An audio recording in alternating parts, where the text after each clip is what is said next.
बिस्मिल्लाहिर्रहमानिर्रहीम। ये लेक्चर जो हैं बसितला अरशाद ला चीमा ला चैनल से दिए जा रहे हैं। ओवरव्यू दिया जा रहा है CPC का बराए students of law and other जो नौजवान वकला हैं उनके लिए। तो मैंने पहले गुफ्तगू की ऑर्डर 17 की। अब ये ऑर्डर 18 जो है ये भी बड़ा अहम ऑर्डर है। अब ऑर्डर 18 में ये कहा गया है कि एविडेंस किस तरह रिकॉर्ड होगी,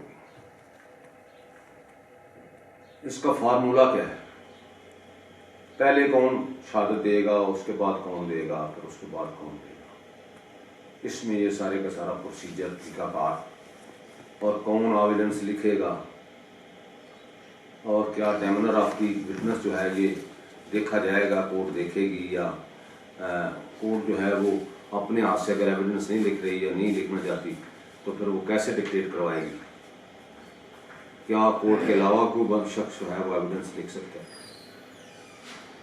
विटनेसेस को कैसे पेश किया जाएगा, अरेंजमेंट क्या होगी।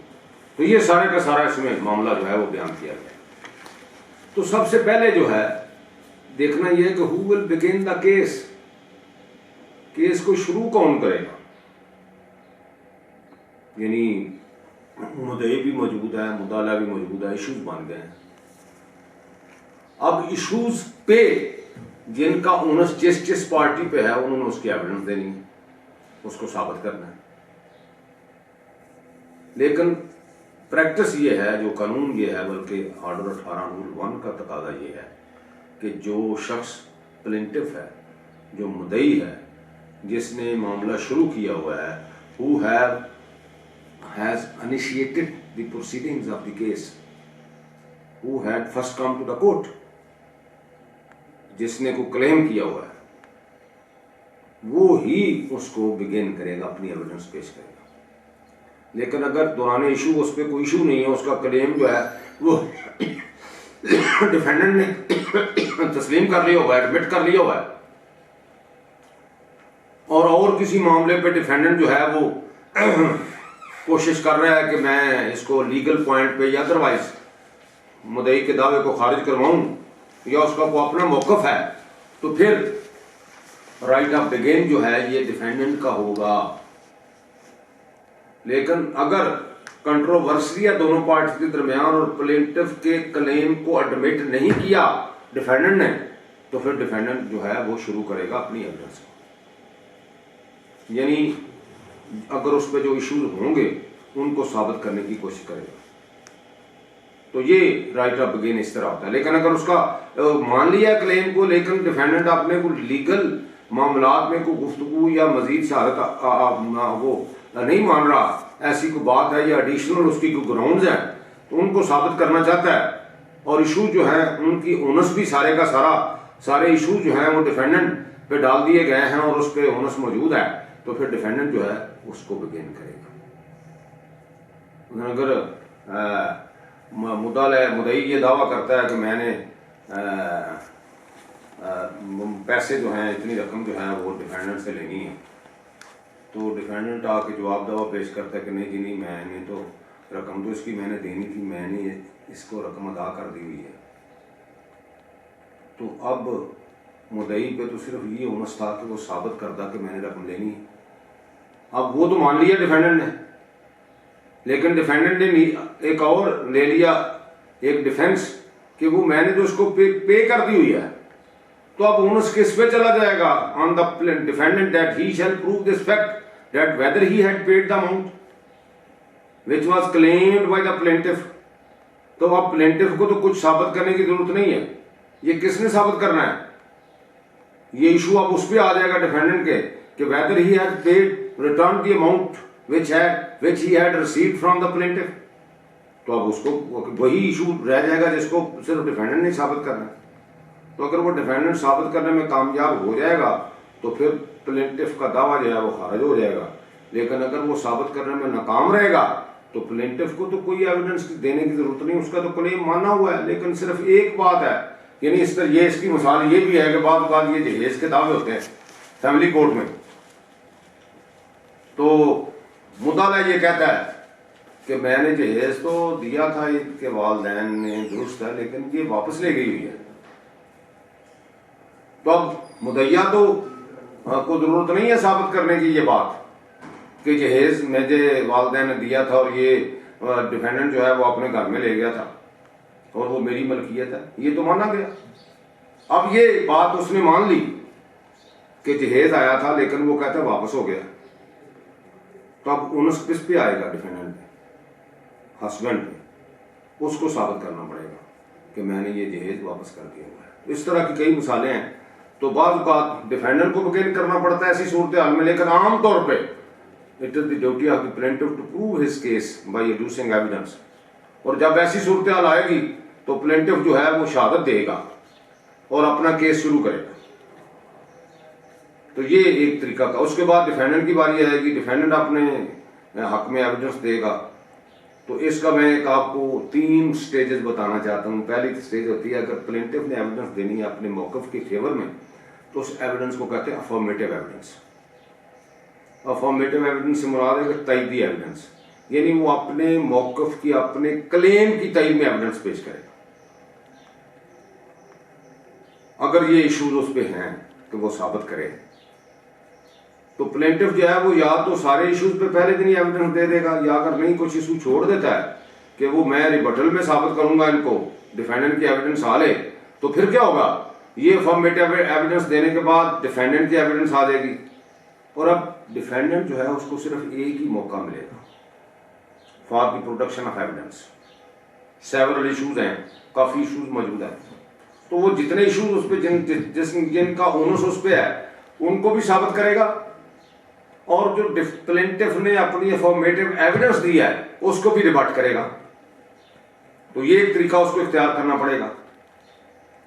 अभी उसने अपनी एविडेंस दे ली, अफर्मेटिव भी दे ली और रिबटल भी दे ली, अपना डिफेंस भी दे लिया, और प्लेंटिफ की एविडेंस को उसने रिबट भी किया अपनी एविडेंस में। तो अब जो एविडेंस इसने दी है डिफेंडेंट ने, जिनको रिबट करना प्लेंटिफ के लिए जरूरी है, उस इशू को, उसके कंटेंट्स को, उस एविडेंस को, जो पहले सफा मिसल में मौजूद नहीं थी, प्लेंटिफ ने तो अपनी एविडेंस दी, अपनी इंफॉर्मेटिव, तो अब उसको रिबट करने के लिए फिर प्लेंटिफ को एक मौका दिया जाए, बशर्ते कि उसने अपना राइट ऑफ रिबटल रिजर्व किया हुआ, जब उसने अपनी इंफॉर्मेटिव एविडेंस जो दी थी, तो फिर वो उसकी एविडेंस जो है वो देगा उसकी रिबटल में। तो ये 3 स्टेजेस हैं। अफर्मेटिव एविडेंस आती है प्लेंटिफ की तरफ से, आगे फिर डिफेंडेंट को मौका मिलता है, वो अपनी अफर्मेटिव यानी अपनी डिफेंस की एविडेंस भी देता है और उसमें रिबटल भी देता है प्लेंटिफ की एविडेंस की। अगर प्लेंटिफ समझता है कि मुझे कुछ इश्यूज पे रिबटल देनी चाहिए, तो फिर जिसका ओनर्स मुद्दा लेते हैं उसको रिबट करने के लिए उसके असर्शंस को, या उसने कोई इशू रिजर्व रखा हुआ था जिस पे मैं ये कहेगा वो मैंने रिबटल में एविडेंस दूंगा, तो फिर उसको रिबटल एविडेंस का मौका मिलना चाहिए। तो ये 3 अपॉर्चुनिटीज हैं, 3 स्टेजेस हैं एविडेंस की, यानी affirmative evidence, evidence of the defendant and evidence in rebuttal bye the plaintiff. तो ये एविडेंस उसको देना पड़ेगी। अब एविडेंस की किस्में हैं 2, एक होती है ओरल एविडेंस और एक होती है डॉक्यूमेंट्री एविडेंस। तो ये सारी एविडेंस ही होती है, ओरल भी और डॉक्यूमेंट्री। बात कुछ एविडेंस अगर देखी जाए तो प्राइमरी एविडेंस भी कहलाती है और कुछ सेकेंडरी एविडेंस भी होती है, कुछ इब्तदाई एविडेंस उसको कह लें और कुछ को सानवी एविडेंस कहा जा सकता है। तो ये एविडेंस की किस्में हैं जो बात होती हैं। इसी तरह अगर फौजदारी केस अगर है तो उसमें हमेशा प्रोसिक्यूशन की ड्यूटी है कि प्रूव द केस, तो प्रोसिक्यूशन ने हमेशा केस को साबित करना होता है, लेकिन उसमें डिफेंस जो है अगर वो चाहता है अपना को डिफेंस देना 342 की स्टेटमेंट के बाद, वो भी रिकॉर्ड हो सकता है, लेकिन उसमें अफर्मेटिव और रिबटल का कोई चक्कर नहीं है। प्रोसिक्यूशन ने एविडेंस देनी है और अगर डिफेंस की मर्जी है, अगर वो चाहता है अपनी मर्जी के साथ, जरूरत नहीं है, always it is the duty of the prosecution to prove the case in the criminal cases. तो लेकिन दीवानी केसेस में एविडेंस जो है मुदई देता है, उसको मुद्दला देता है, फिर मुदई की फिर बारी आ जाती है। लेकिन इसमें कोर्ट जो है जब एविडेंस आ जाती है किसी केस में तो फिर प्रीपॉन्डेंस यानी तवाज़ुन ज़ियाद के असूल की बुनियाद पे हमेशा कोर्ट जो है वो फैसला करती है कि इसकी एविडेंस जो है बेटी है, किसकी एविडेंस ट्रस्टवर्दी है, किसने बेहतर एविडेंस दिया है, किसकी मजबूत एविडेंस है, सॉलिड साउंड इनकंट्रोवर्टेबल बिलीवेबल एविडेंस पे इन्हिसार किया जाता है और उसको बाकायदा तोला जाता है। जिस तरफ वजन ज़्यादा हो, तवाज़ुन ज़्यादा हो, उसकी बुनियाद पे फैसला करना होता है। तो हमेशा मुद्दई ने अपना केस खुद साबित करना होता है, उसकी अपनी फुटिंग पे उसने खड़े होना है। तो ये है थोड़ा सा एविडेंस करवाने का तरीकाकार कि कैसे एविडेंस को प्रोड्यूस किया जाएगा। और जब मुद्दई की एविडेंस खत्म हो जाएगी उसके बाद मुद्दला की शुरू होगी। मुद्दला की जब एविडेंस खत्म हो जाएगी तो फिर उसको मौका अदालत खुद देगी कि आप तरदीदी एविडेंस अपनी लें और वो तरदीदी एविडेंस पेश करेगा।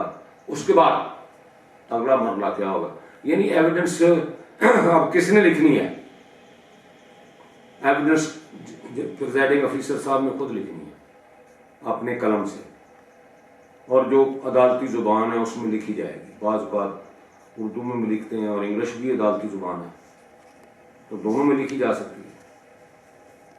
तो ये लिखने के बाद उस पर पहले एग्जामिनेशन चीफ होगा मुद्दई के किसी के गवाह का, जो गवाह पार्टी पेश करना चाहती है, उसके बाद उस पर क्रॉस एग्जामिनेशन दूसरी पार्टी करेगी। लेकिन अगर री एग्जामिनेशन की जरूरत भी पड़ जाए तो वो भी हो सकता है अंडर आर्टिकल 150 ऑफ द कानून शहादत।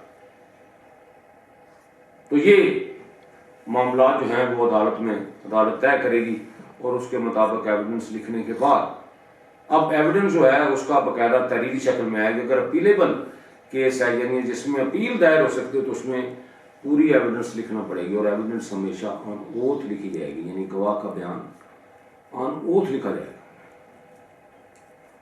उसके बगैर एविडेंस जो है वो नहीं पढ़ी जाएगी अगर ओथ नहीं दिया किसी गवाह ने, और उसके खिलाफ फिर कार्रवाई भी नहीं हो सकती 193 की या 194 पीपीसी की, क्योंकि अगर वो ओथ पे झूठी शहादत देगा, झूठ बोलेगा या एविडेंस को फैब्रिकेट करेगा या फॉल्स एविडेंस के जुमरा में आएगा या परजरी के जुमरा में आएगा, तो फिर ओथ पे अगर एविडेंस होगी तो फिर समझा जाएगा कि उसने झूठ बोला है और उसके खिलाफ एक्शन, पीनल एक्शन लिया जा सकता है।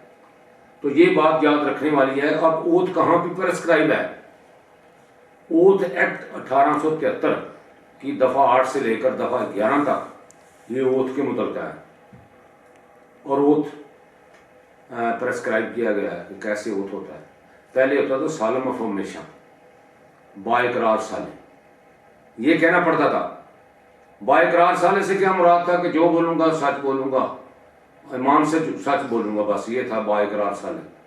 लेकिन ज़ियाउल हक साहब के दौर में तरमीम आ गई ओथ एक्ट में, उन्होंने कहीं इस्लामिक कानून के तहत ये ओथ होना चाहिए। यहाँ पे एक बाकायदा वहाँ पे वो कहे कि मैं अल्लाह की कसम उठाता हूँ अगर झूठ बोलूँ तो मुझसे, यानी और भी एक दो बातें इसमें मुझसे अल्लाह में नाराज़ हूँ, तो ये इस तरह वो एक इकरार करे बंदा खुद और फिर वो एविडेंस दे। तो ये अब इसमें कुछ फ़र्क पड़ गया हुआ है सालम अफर्मेशन और ओथ में। ओथ की बुनियाद पर एविडेंस होती है। अगर ओथ नहीं उठवाया गया या ओथ नहीं लिया गया या लिखा नहीं गया कि ओथ जो है वो एडमिनिस्टर किया गया है गवाह को, तो फिर वो कोई एविडेंस नहीं होगी। तो हमेशा कोशिश ये होनी चाहिए कि अनोथ ध्यान रखा जाए कि जब गवाह पेश करें आप उसके बाकायदा उससे हलफ लेना पड़ेगा और हलफ की बुनियाद पे वो एविडेंस देगा। एक और बड़ी रिक्वायरमेंट है कि कोर्ट को जब एविडेंस गवाह का मुकम्मल हो जाए बयान, तो उसके नीचे एक सर्टिफिकेट देना पड़ता है, यानी पढ़कर सुनाया समझाया गया, और उसका होता है कि red over and accepted by the witness. वो उसने तस्लीम कर लिया कि सही है, मैंने जो बयान दिया है, जो मुझे पढ़ के सुनाया गया यही मेरा बयान है। लेकिन अगर को उसमें कमी बेशी गलती हो तो कोर्ट करेक्शन कर सकती है। ये भी जरूरी है कि हम शहादत को पढ़ा जाए, पढ़ के सुनाया जाए और उसको समझाया जाए और उसको एडमिट करे कि दुरुस्त है जो मैंने यही बयान दिया है। और अगर अदालत गवाह का बयान लिखे तो उसके को दस्तखत करवाने की जरूरत नहीं है, कोर्ट में खुद आपने दस्तखत कर लेते हैं। तो ये तरीकाकार है एविडेंस रिकॉर्ड करवाने का, और कोर्ट को उसका डेमनर या उसको भी देख सकती है कि क्या किस तरह ये गुफ्तगू कर रहा है, ये एविडेंस कैसे दे रहा है। अब तो हमारी बदकिस्मती ये है कि कोर्ट्स को तो एविडेंस नहीं लिखती, कमीशन मुकर्रर होते हैं, वो एविडेंस लिखते हैं। अदालत को तो नहीं देख रही विटनेस क्या है, कैसे बोल रहा है, इसका एटीट्यूड क्या है, इसका अंदाज क्या है, इसका फेस वैल्यू या किस तरह। तो अगर कोर्ट खुद देखती है तो उसके जेहन में रह जाता है कि गवाह की सूरत हाल ऐसी थी और उसमें वो ऑब्जर्वेशन भी देती थी। बहरहाल ये एक तरीकाकार है। अगर कोर्ट खुद नहीं लिख सकती तो वो एविडेंस को डिक्टेट करवा सकती है, लेकिन उसके लिए उसको रीजन देना पड़ेगी और उसके नीचे सर्टिफिकेट देना पड़ेगा कि मैं नहीं लिखवाई और मेरी सुपरटेंडेंस में मेरी मौजूदगी में लिखी गई है एविडेंस। तो ये इसके सेफ गार्ड्स हैं, तरीके हैं एविडेंस को। तो एविडेंस जो है ये सबसे अहम चीज़ है किसी केस के फैसले होने में।